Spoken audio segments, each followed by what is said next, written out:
إن الحمد لله نحمده ونستعينه ونستهديه ونعوذ بالله من شرور أنفسنا وسيئات أعمالنا من يهده الله فلا مضل له ومن يضلل فلا هادي له وأشهد أن لا إله إلا الله وأشهد أن محمدًا عبده ورسوله وبعد أما بعد kumshukuru Allah na kumtakia wingi wa sala na salamu Mtume wetu Muhammad sallallahu alaihi wasallam. Kama kawaida tunakuwa na tambihi fupi, na leo tutaanza kuangalia hadithi iliyoko katika Riyadhus Salihin, hadithi ya 608 kwa mujibu wa Riyadhus Salihin niliyokuwa nayo. Nasema an Anas radhiyallahu anhu anna Rasulullah sallallahu alayhi wasallam kana idha akala ta'aman la'iqa asabi'ahu athalath. Anasema katika hadithi mpokewa na Anas, radhi za Allah ziwe juu yake, yeye anahadithia kwamba Mtume sallallahu alaihi wasallam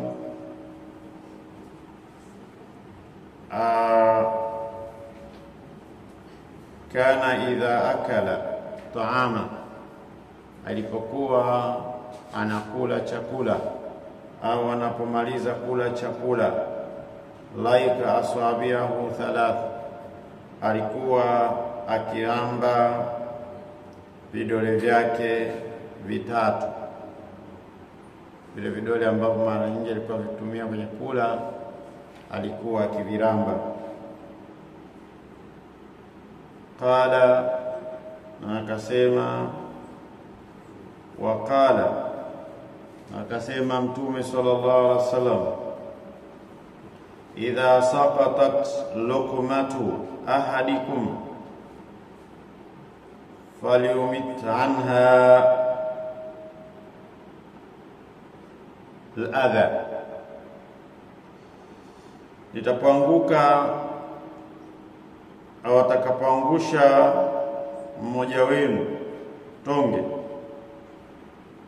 basi na aliokote na ondoshe taka, liondoshe taka, waliakulha, na alile lile tonge, wala yad'aha lishaitani, wala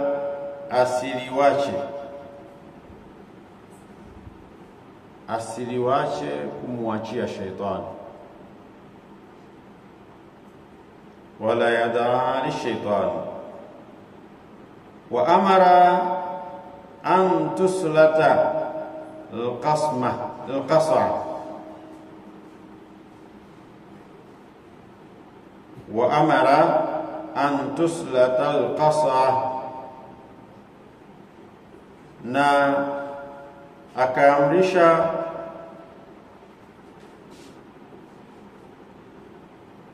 sahani iwe inaramba pia, unapomaliza kula pia urambe sahani yako. Qala, akasema, fa innakum la taduruna fi ayi ta'amikum albaraka, kwani hamjui baraka iko sehemu gani katika chakula chenu. Rawahu Muslim. Chakula tunachokila kina sehemu, sio chote. Kuna sehemu katika chakula unachokula kuna baraka, ama ni punje ama kijisehemu fulani vina baraka ndani yake. Ndio baraka yote ya kila chakula ipo hapo. Kwa hiyo wakati unakula unahakikisha kwamba kile chakula chote ambacho ulichokuwa sehemu yako uachi, kwa sababu hujui hiyo baraka iko wapi, ambayo ndio italeta nishati ya mwili wako, akili yako, maarifa yako kupitia kile chakula. Ipo sehemu ina baraka. Sasa kwa sababu hujui hiyo baraka iko kwenye chakula kipi, ama kile ambacho ushakila au hiki ulichokidondosha chini. Kwa hiyo utakapokuwa umedondosha chakula, kiokote, ondosha taka, kula, usimwachie shetani. Shetani atachukua kile, atakila, na ile baraka atachukua yeye, kama kwamba kwa lengo la kukuharibia wewe, kukosa thamani ya chakula chako. Sahani umemaliza kula, lamba, hakikisha kwamba zile sehemu zote ulizokuwa na kula unalamba zote upande wako ule, usiache. Ikiwa huwezi kupigana na shetani kupitia chakula unachokila, vipi utaweza kupigana na shetani katika mambo makubwa zaidi haya? Pambana na shetani kupitia chakula chako unachokula. Fuata kanuni aliyofundisha Mtume sallallahu alaihi wasallam. Utakuwa umempiga vita shetani. Usisubiri kuja kusomewa ruqya. Subiri kwenda kupelekwa kwa matabibu. Wewe mwenyewe kwanza anza vita vyako na shetani kupitia zile hatua ambazo Mtume kafundisha. Ukila, kula kutumia mkono wa kulia, kula upande wako, hakikisha chakula hakidondoki chini, kikidondoka unaokota unakila. Hakikisha kwamba hupulizi chakula chako, pengine pumzi zako kachukua chakula ukipuliza, usikipulize chakula, amekataza Mtume sallallahu alaihi wasallam. Hizi ni hatua ambazo zinakuonesha kwamba ni kiasi gani una hatua nzuri za kupigana na adui yako shetani. Kwa sababu shetani athari yake inakuja kwenye kila kitu katika maisha yetu. Kila kitu katika maisha yetu. Allah subhanahu wa ta'ala anasema shetani anaingia katika kila kitu cha maisha yetu. Kwa hiyo naona chatakiwa kila kitu cha maisha, chochote kile kinachokuhusu, hakikisha kwamba unafuata kanuni za kupambana naye, na Allah atakufanyia wepesi, utashinda.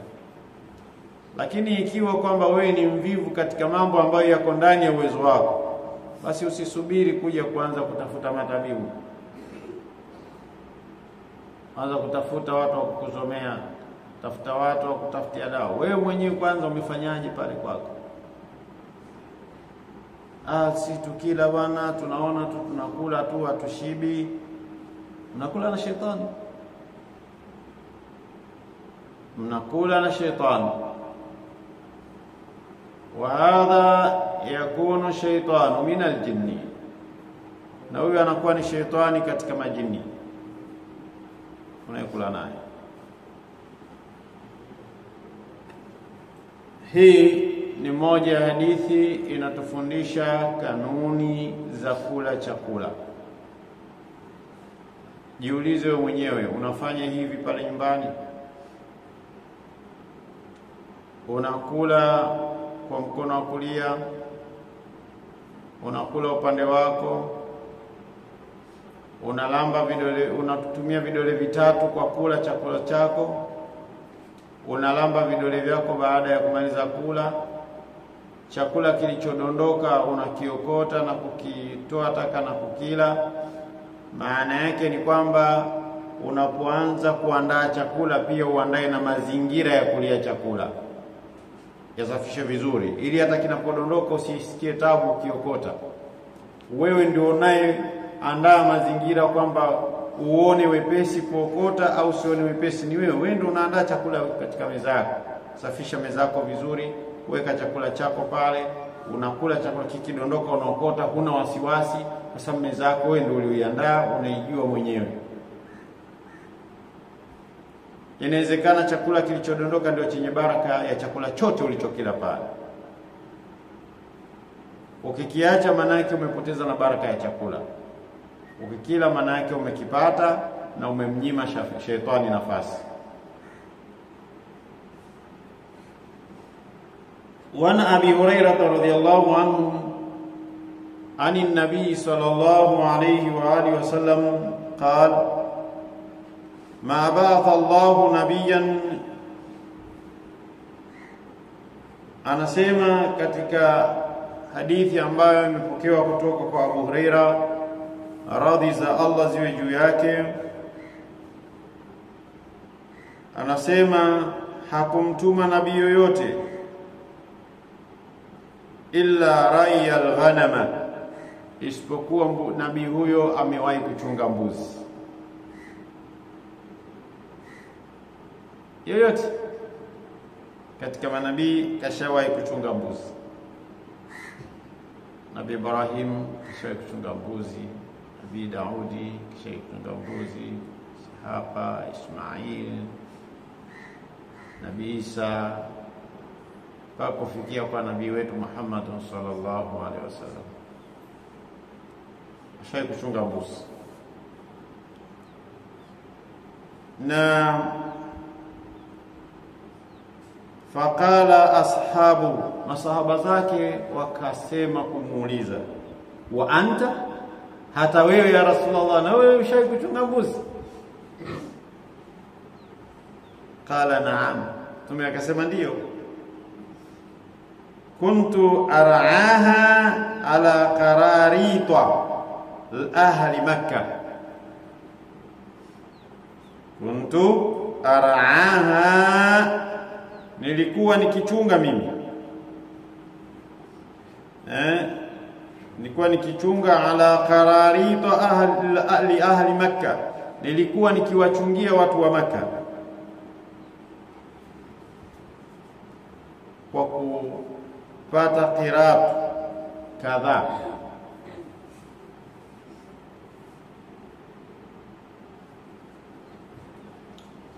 Qiratu ni jina la sarafu iliyokuwa ikitumika wakati huo.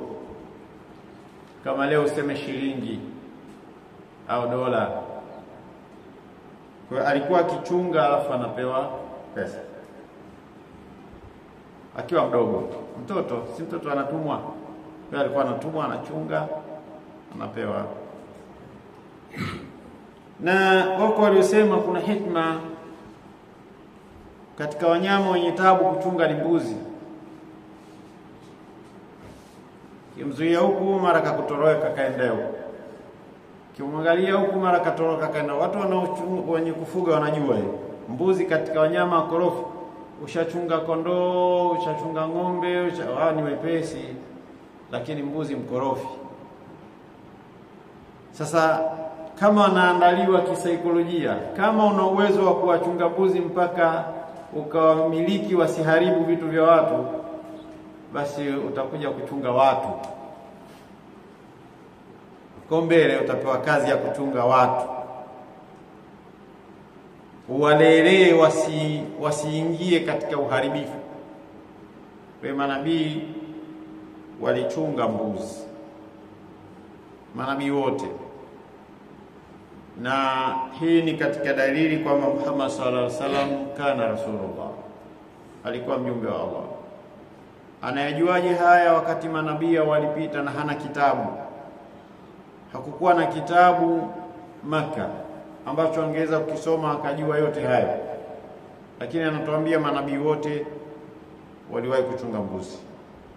Sasa wale wanaojua habari za kale zaidi wachunguzi nao waseme ni kweli anayosema Muhammad amala.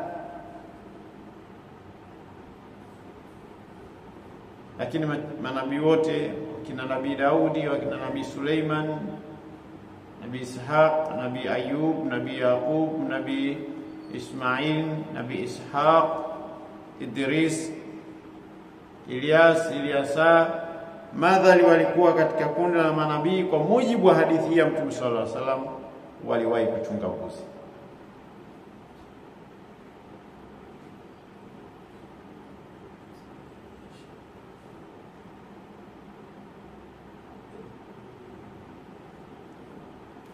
Tuna mafunzo hapa katika hili na mazingatio makubwa. Usiwadharau watu wanaochunga mbuzi. wamekopi sunna ya manabii. Ni sunna ya manabii kuchunga mbuzi, ni sunna ya manabii. Kuna kitu katika hilo pia. Kwa nini iwe manabii wote walichunga mbuzi? Kuna kitu katika hilo. Bila shaka kuchunga mbuzi kuna siri ndani yake. Kama una uwezo wa kuchunga mbuzi, una uwezekano, hebu jaribu kufanya. Naamini kuna siri. Haiwezekani iwe manabii wote walichunga mbuzi alafu iwe hakuna faida yoyote. Alafu haiwezekani iwe mtume kalifanya ni maudhui, ni topic, ni mada anaileta kwa masahaba. Ma kana alhaditha yuftara walakin tasdiqa alladhi bayna yadayhi wa tafsila kulli shay'in wa hudan wa rahmatan lilmu'minin. Havikuwa visa vinavyotolewa ndani ya Qur'an au vikafundishwa na Mtume sallallahu alaihi wasallam vikawa vimeletwa havina faida yoyote. Halikuwa ni vya kutunga tu, lakini vinasadikisha yaliyokuwa kabla yake. Qur'ani inasadikisha yaliyokuwa kabla yake. Ni maelezo ya kila kinachohitajika na binadamu, na ni mwongozo na ni rehema kwa mchao Allah. Mtume sallallahu alaihi wasallam katumwa atuletee ujumbe, lakini katika ujumbe wake anatuambia sunna yao manabii ni kuchunga mbuzi. Tuingieni katika uchungaji wa mbuzi kwa naweza, alafu tuone siri inayopatikana katika kuwachunga mbuzi. Na ingieni katika hili tuone. Alafu utaangalia hata katika udhuhia, sunna ni mbuzi, kondoo. Alafu wakataja tena na ng'ombe. Lakini kwanza hapa, kwa nini asianzie wakubwa, kanzia hawa mbuzi, kondoo?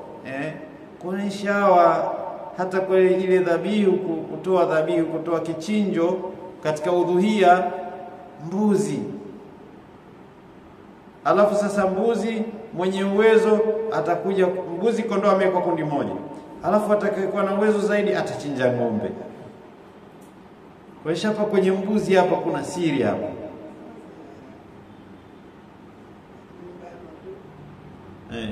Kuna siri hapa kwenye mbuzi hapa. Hebu tulizingatie hili inshallah. Tulizingatie na Allah ananijua. Chana na wajinga wanaosema hakuna miongozo ya kidini. Miongozo ya kidini ipo na ni fasaha kuliko muongozo wowote ule duniani.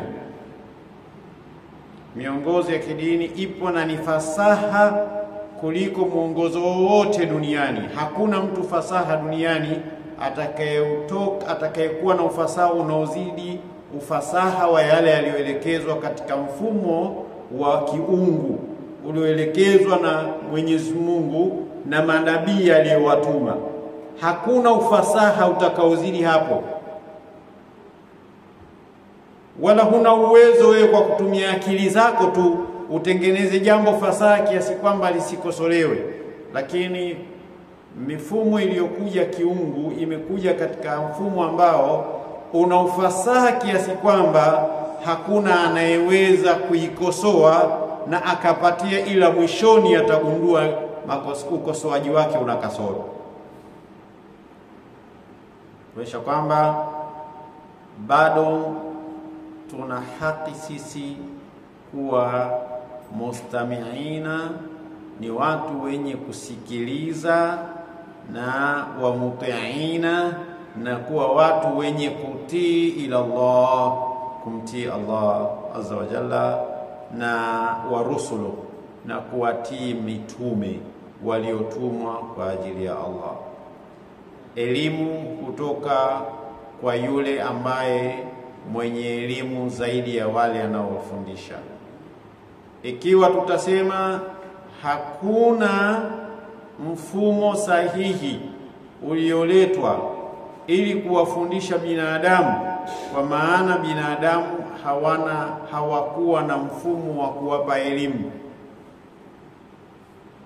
Binadamu akiwa amekuja kwamba hajui kitu, nani atakayemfundisha ili sasa awe anajua? Bila shaka aliyemfanya awepo akamtengenezea maisha haya ndiye anastahili kumfundisha sasa ajue. Kama jinsi ulivyomzaa mtoto kisha wewe ndio ukaanza kumfundisha lugha ya kusema, ukamfundisha vya kufanya, basi kadhalika kabla ya yote yupo aliyemfundisha mwanadamu jinsi ya kuishi na vile anavyostahili kuvifanya. Nani aliyeleta elimu ya awali na ya msingi ya kiumbe anaitwa binadamu? Bila shaka ndiye Mwenyezi Mungu Allah, aliyefundisha binadamu na binadamu akawafundisha wanadamu wenzake, na ndio leo tukawa tunajihisi mahodari. Wallahu a'lam.